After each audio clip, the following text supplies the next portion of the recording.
My name's Joab Dick. I've done some real estate development here in Columbia, and I do work for other people as a builder and contractor. I am sitting in the kitchen in an old building in Rosewood. I suppose the word's gotten out over time, yeah, that this little 7-unit apartment building's down here.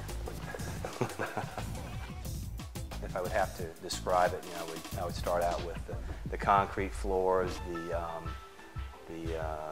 bowed roof, tongue and groove ceiling, board, a lot of hard to find low voltage track lighting, concrete countertops, stainless steel shower pans. It's a cool structure. If you were to try to put something up that looked like it, it wouldn't have the same tone of quality to it or something. And you certainly wouldn't build it like this, because this would be a more difficult way to build it with the bow trusses and the steel beams. To be able to do quality, quality structure, you got to spend a lot of money. So what with the older buildings, you tend to get that kind of for the cost of the land plus a little bit. They tell me it used to be an airplane hangar. I'm not, can't figure out where the planes came in, so I would assume they probably took parts, engine parts, and maybe brought them in.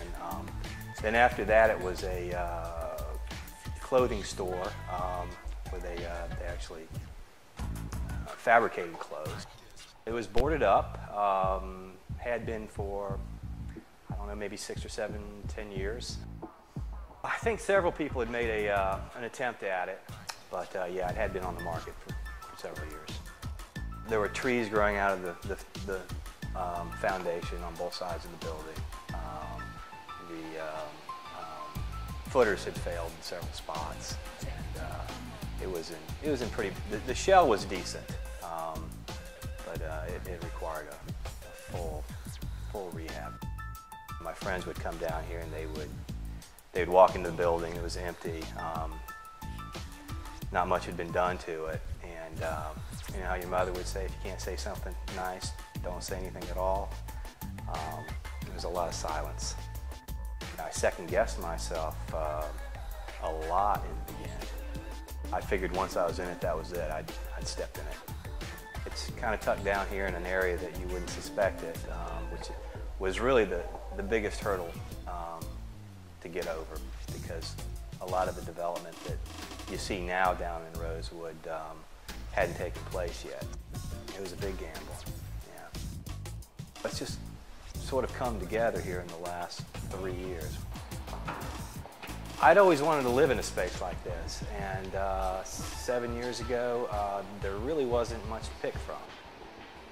If you wanted to live in an interesting space, I think back then you kind of had to create it yourself. I figured, well, I did it, I might as well make a couple of them while I was at it. The building kind of tells you what to do with it, I guess. If there's a window there, you can make a doorway there. If there's a garage door, you just put more glass in it. You always see the things that you could have done differently, and I'm happy with it in general, of course, but yeah, your